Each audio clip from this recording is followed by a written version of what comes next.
Center of mass, question number first. From a circular disk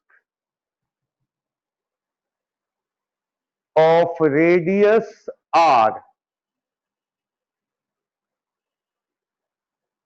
capital R लिख लेना, radius capital R,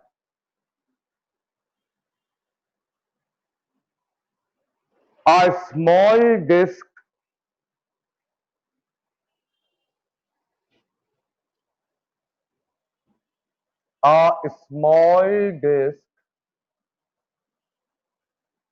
of radius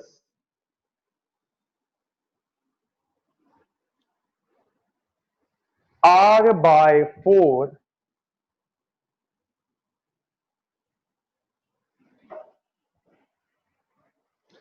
is removed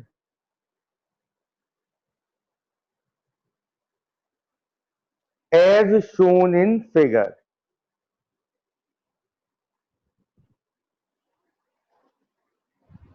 Is removed as shown in figure. Find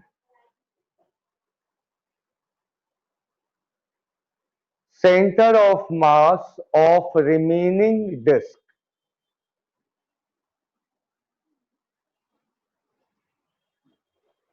Center of mass of remaining disk.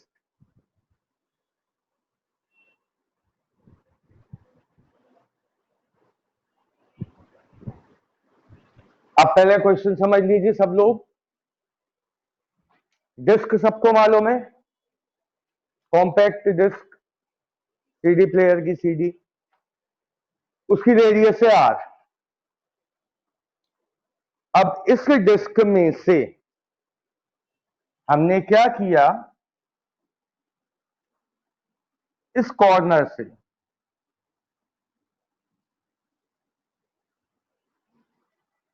एक disc cut कर दी,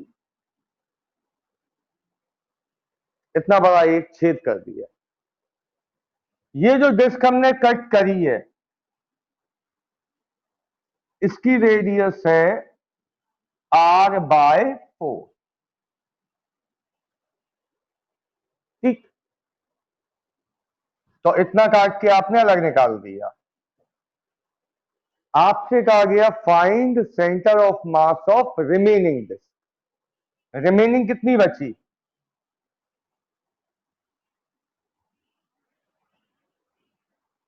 यही बचेगी remaining disc. इतने का आपको क्या निकालना है? क्वेश्चन क्लियर है?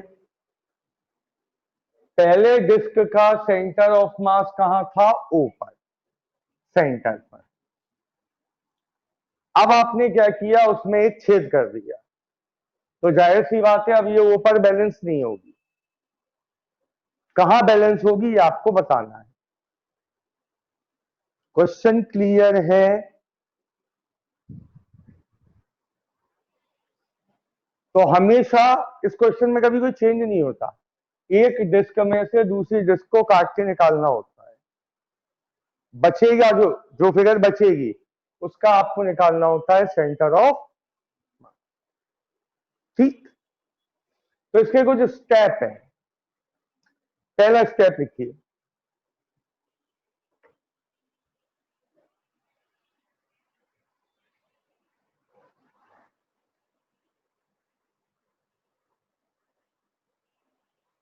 पहला step, coordinates of centre O. पहले ये बताओ इस ओ के कोऑर्डिनेट्स क्या होंगे? 0,0, क्योंकि अगर हम y एक्सिस और बनाए तो ये कहां आएगा? ठीक, ओरिजिन पे आएगा, तो 0,0 ये लिख लो। Coordinates of centre O 0,0। इसके बाद कोऑर्डिनेट्स ऑफ सेंटर सी, ये किसका सेंटर है? छोटी वाली डिस्क का। अब बताओ इसके कोऑर्डिनेट क्या होंगे? वाई एक्सिस भी बना देता हूं मैं, ये वाई एक्सिस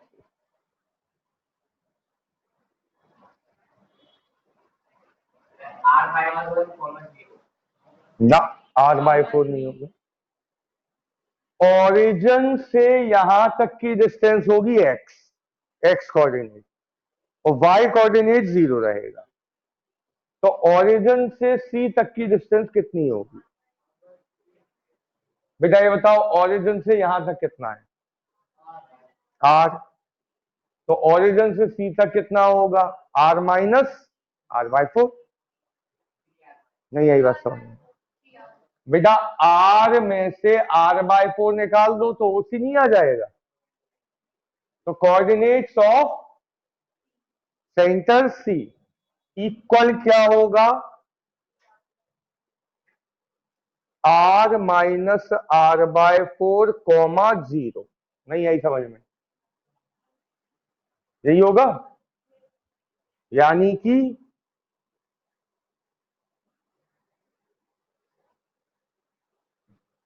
फिर r/4, 0।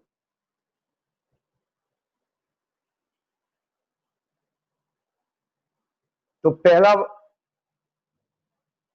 फिर देखो ओरिजिन से ए तक कितना है? r। और सी से ए तक कितना है? r/4। तो उसी कितना बचा? r -r/4। तो 3r/4 एक्स कोऑर्डिनेट हुआ, वाई कोऑर्डिनेट 0 हुआ। तो पहले वाले को लिखो x1 y1 0,0 को, और इसको लिखो x2 y2।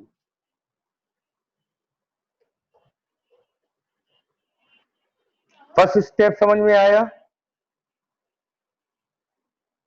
फर्स्ट स्टेप समझ में आया? सबको क्लियर? स्टेप 2 बोलिए बेटा।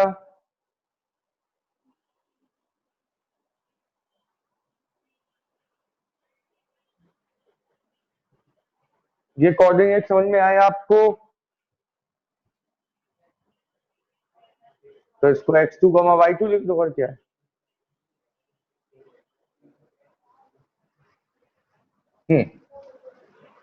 सेकंड स्टेप में लिखिए let mass per unit length is alpha. Mass per unit area, sorry, let mass per unit area is alpha.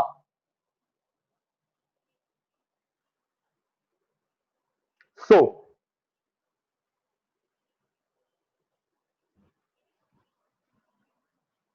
Mass of disc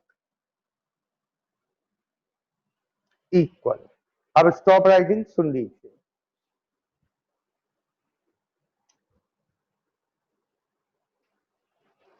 मैं आपसे कह रहा हूं मास पर यूनिट एरिया है अल्फा। जैसे मार्कर है,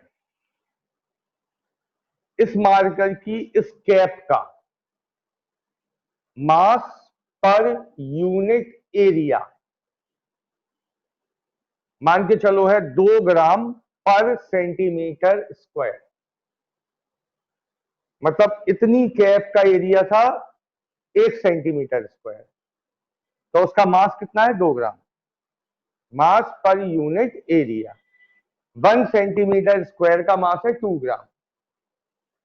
ठीक, मैं आपसे कहूं इस पूरे मार्कर का एरिया है 20 सेंटीमीटर स्क्वायर।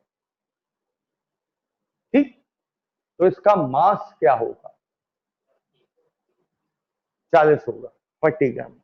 क्यों? 1 सेंटीमीटर स्क्वायर का मास कितना था? 2 ग्राम। तो 2 सेंटीमीटर स्क्वायर का कितना होगा? 4 ग्राम। 3 सेंटीमीटर स्क्वायर का करते करते करते कितने पे जाओगे? 20 सेंटीमीटर स्क्वायर का क्या होगा? बात समझ में आई? मतलब अगर आपको मास पर यूनिट एरिया मालूम है तो उसमें किसका मल्टीप्लाई कर दो, एरिया का। भाई इस पूरे का एरिया कितना था, 20। आपने मास पर यूनिट एरिया 2 में किसका मल्टीप्लाई कराया, एरिया ऑफ मार्कर का, तभी तो 40 आया। तो जब भी आपको मास पर यूनिट एरिया मालूम हो तो उसमें किसका मल्टीप्लाई करा के मास आ जाता है। देखो कॉन्सेप्ट क्लियर कर लो, मास पर यूनिट लेंथ मालूम हो और मास चाहिए हो तो कैसे निकलेगा mass, mass per unit length multiply by length, mass per unit length multiply by length. Mass per unit area मालूम हो और मास निकालना हो तो mass per unit area multiply by area.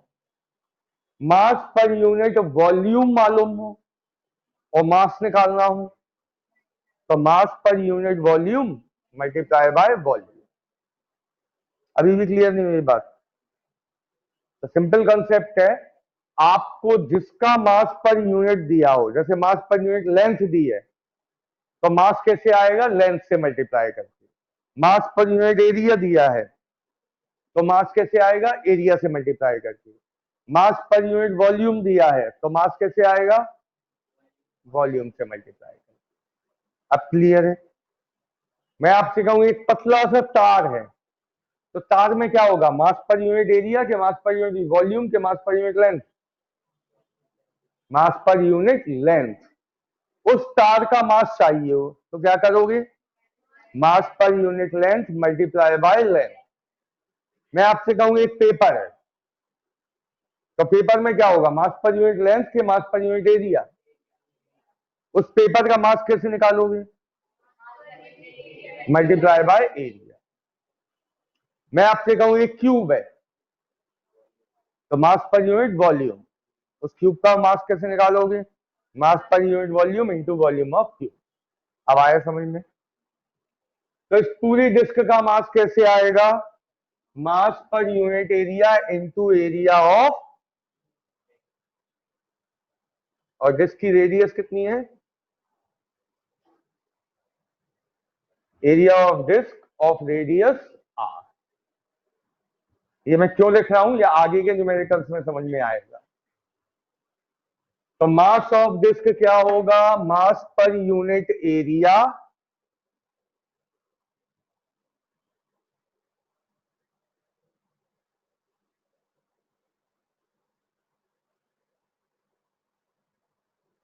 Into area of disc of radius are.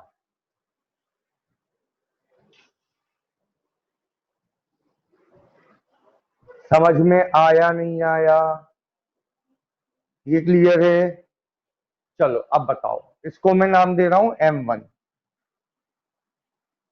Alpha mass per unit area क्या माना आपने, alpha multiply by area of disc क्या होगा, पाई आर स्क्वायर।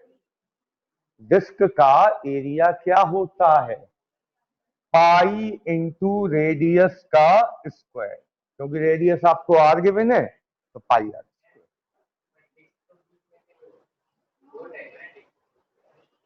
यहां पे तो ये कॉम्पैक्ट डिस्क मैंने एक एग्जांपल बताया था। डिस्क वैसे वो होती है जो फ्लाइंग डिस्क है, उसमें कहा छेद होता बीच में। ठीक है, ये क्लियर हो गया आपको। ये हमने किसका मास निकाल लिया, पूरी डिस्क का। अब हम निकालेंगे मास ऑफ स्मॉल डिस्क। ये कैसे आएगा, mass per unit area into area of small disc of radius r by. देखो now mass of small disk,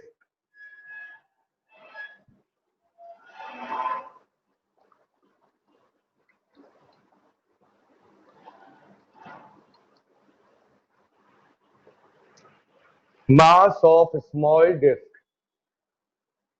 equal mass per unit area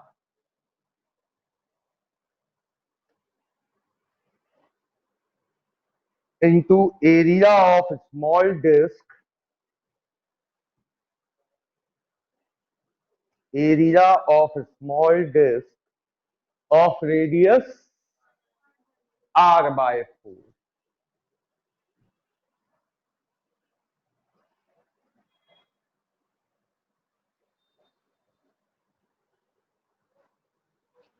तो यहां क्या अंतर आएगा? आप m2 क्या हो जाएगा? अल्फा इंटू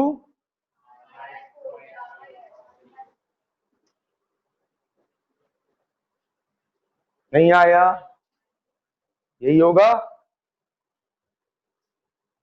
तो alpha into pi r square by 16। Clear? ये हो गया step 2।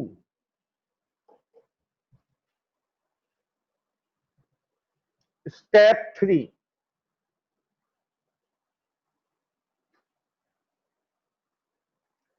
Centre of mass, sorry, coordinates of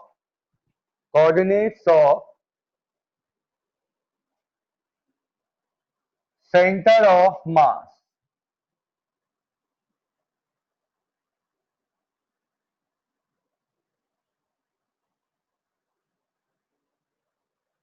क्या था formula coordinate of centre of mass का?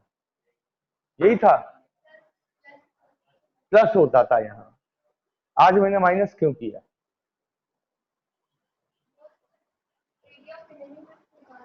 क्योंकि आप क्या कर रहे हो, बड़ी वाली डिस्क में से छोटे वाली डिस्क को निकाल के बाहर कर दो। तो मास आप ऐड ऑन कर रहे हो कि मास को आप सब्ट्रैक्ट कर रहे हो? कम कर रहे हो ना, तो प्लस की जगह क्या आएगा यहाँ? क्लियर है? अब वैल्यू रखना शुरू करते हैं, आराम से सब देखना। पहले देखो x1 कितना है? x1, इसका मतलब m1 x1 तो हो जाएगा 0 हमेशा, ठीक। m2 कितना है? Alpha into bye 16। x2 कितना है? समझ में आ रही है बात? Upon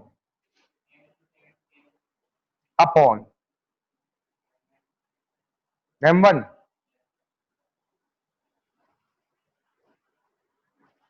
alpha into minus m2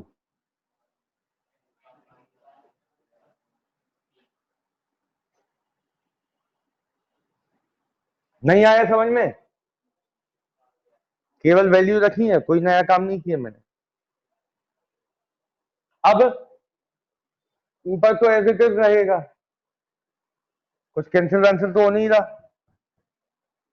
तो alpha into pi r cube into 3 by 16 4 जा 64। तो ऊपर क्या लिख दूं मैं बेटा?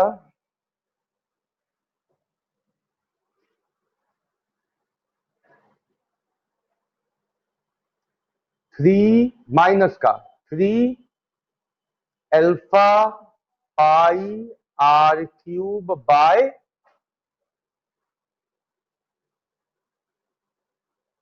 ठीक है। नीचे 16 एलसीएम लोगे, 16 में से 1 लेस होगा, तो 15 alpha pi r square by 60। समझ में आया?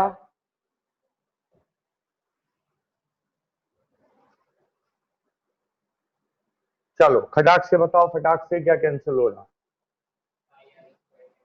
माइनस का 3 alpha pi r cube by 15 alpha pi r square, 16 ऊपर 64 नीचे। कर लो सॉल्व।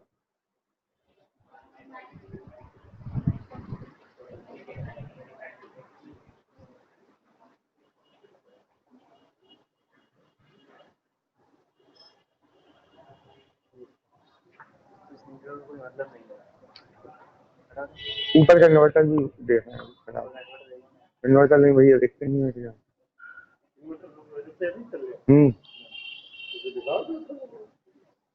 बिना है नहीं। हाँ खुद में।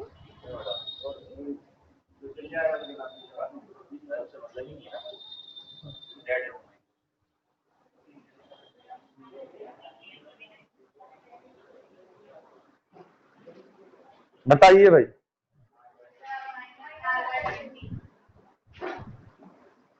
आंसर क्या आया? माइनस का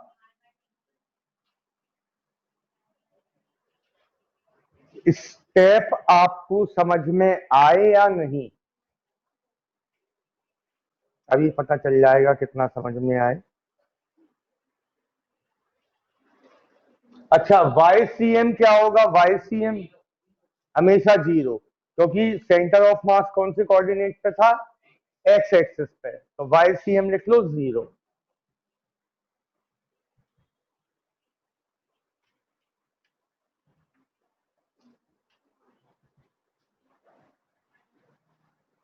find centre of mass, question लिखिए, find centre of mass of remaining figure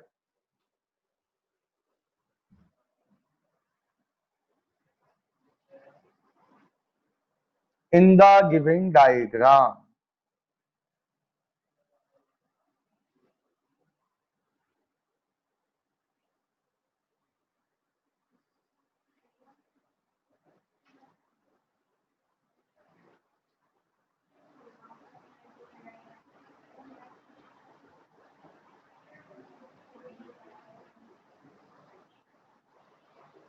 फटाफट करके बताइए।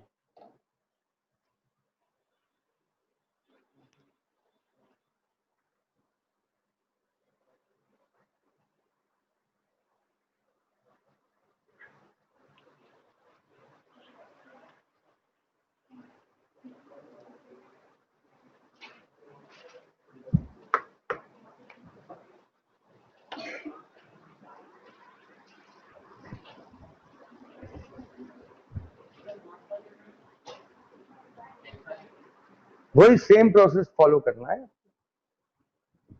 मैंने कुछ चेंज किया ही नहीं, केवल r/4 की जगह r/6 किया है, बाकी एक एक शब्द वही है।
कोई आंसर बताएगा?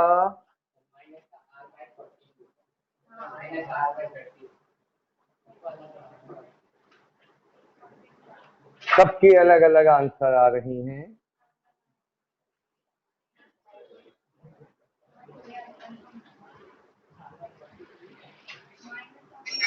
नेहा,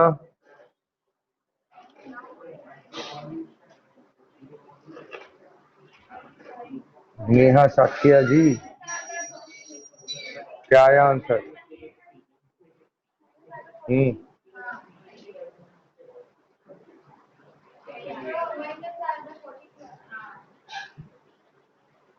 माइनस का r बाय 42।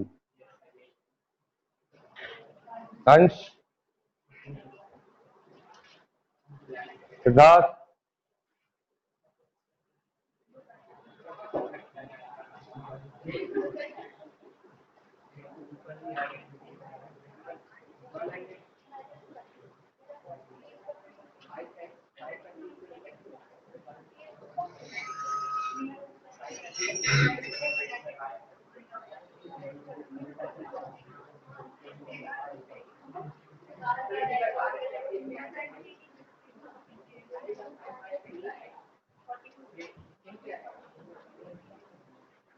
चलो चेक करते हैं। सबसे पहले x1, y1 तो हो गए 0,0। x2, y2 क्या आया? 5r by 6, 0। m1 कितना आया? m2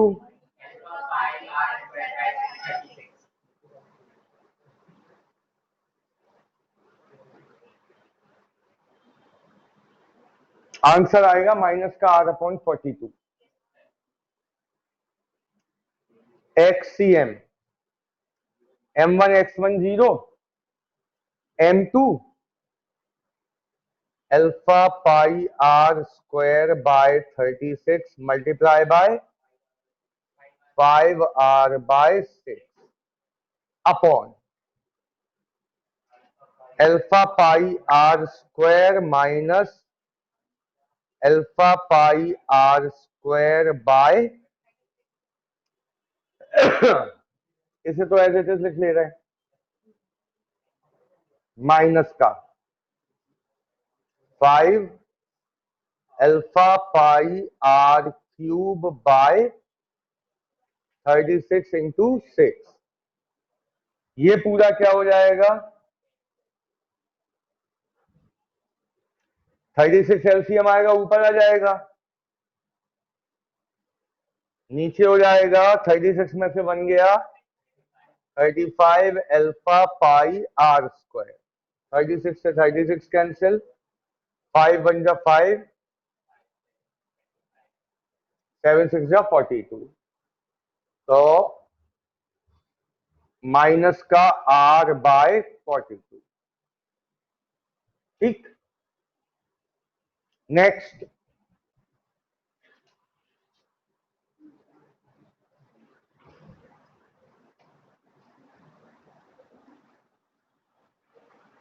देखना बेटा, आप दिमाग हिलेगा, नया खेल है।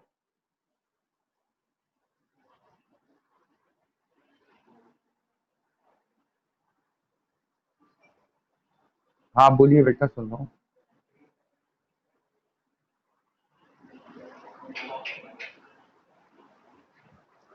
कौन सा 36 कहाँ से आ गया? ये 36 एलसीएम, ये ये ये ये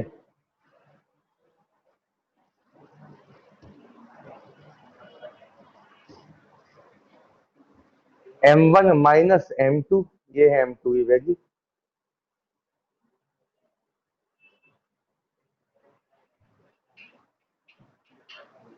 ये M2 की वैल्यू।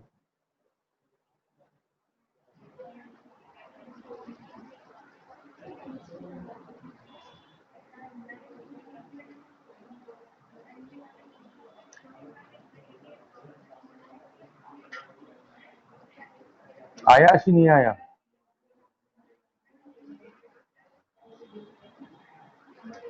देखिए बेटा, क्वेश्चन है from a disc of radius r. सुन लो पहले, from a disc of radius r, a small disk is cut of radius r by 4, small disk of radius r by 4 at a distance r by 2 from the center। नई चीज क्या आ गई? at a distance r by 2 from center। अभी तक क्या होता है, कोने से डिस्क निकालते थे, अब कहां से निकाल रहे हैं? सेंटर से कितनी दूर से? तो कोई बताएगा कहां चेंज आएगा? पूरे क्वेश्चन में कहां चेंज आएगा? x1 y1 0,0 ही रहेगा। जो x2 आप निकालते थे r माइनस r बाय 4 करके, अब वो नहीं निकालना। x2 क्या होता? x2 क्या होगा? c के कोऑर्डिनेट क्या होंगे? x कितना होगा? r बाय 2 गिवन है, निकालने की जरूरत ही नहीं है। नहीं यही समझ में अभी भी बात? अभी तक आप c के कोऑर्डिनेट निकालने के लिए क्या करते थे? r में से r बाय 4 माइनस करते थे, क्योंकि कोने में होता था, आपको o से c तक की डिस्टेंस गिवन नहीं होती थी। अब क्वेश्चन में o से c तक की डिस्टेंस, तो आपका एक काम कम हो गया। ठीक, देखो, from a disc of radius r,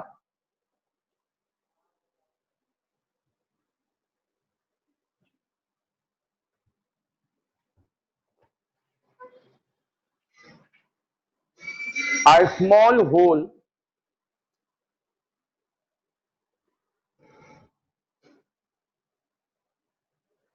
is cut of radius r by 4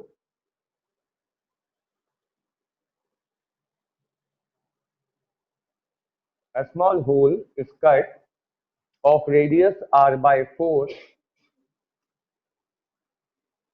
at a distance r by 2 from the center।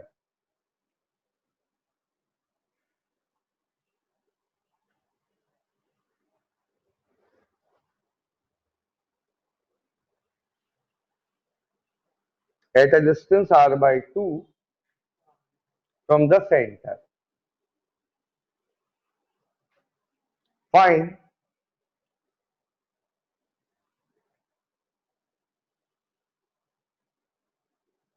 center of mass of remaining figure।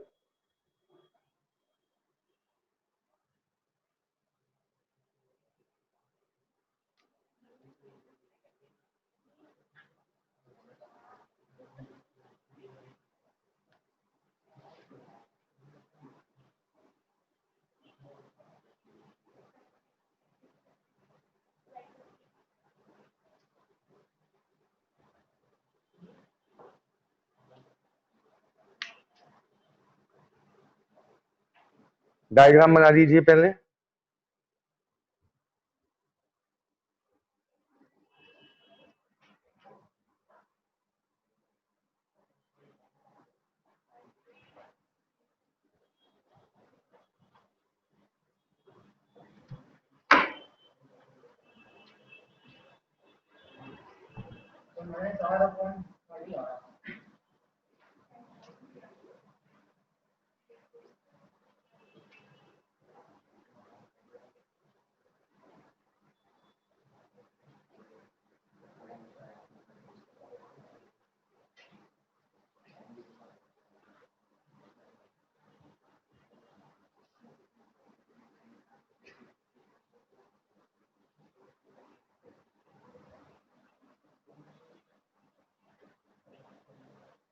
ये है वैल्यूज।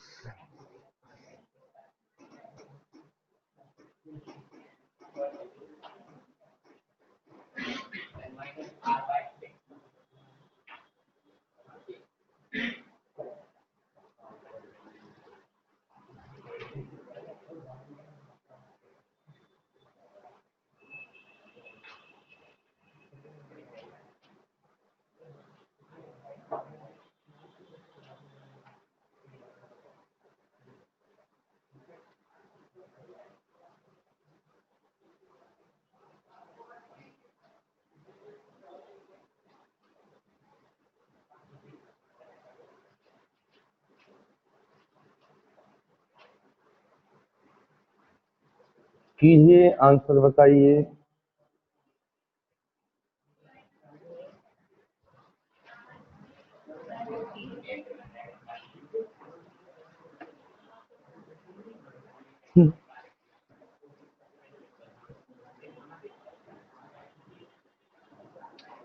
M2 क्या होता है? Mass per unit area into area of small disc of radius r/4।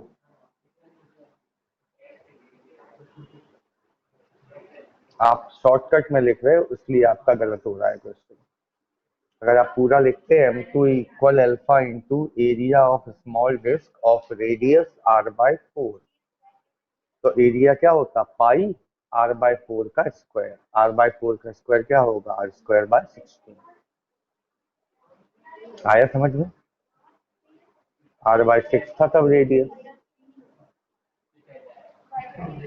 उस question में r/6 था radius.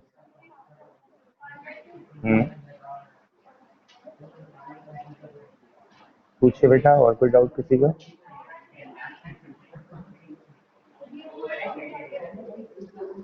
कितना आता नहीं है?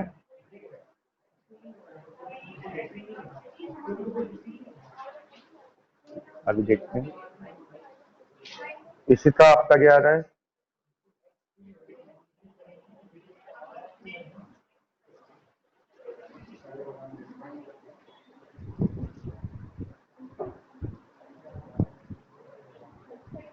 इशिता,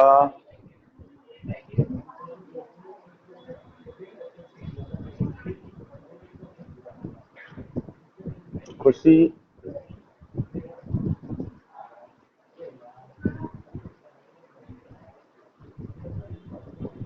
किसी का नहीं आया? नूपुर,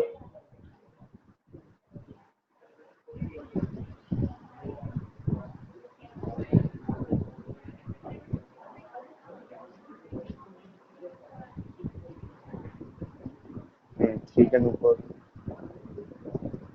ठीक है ठीक है। -r/30।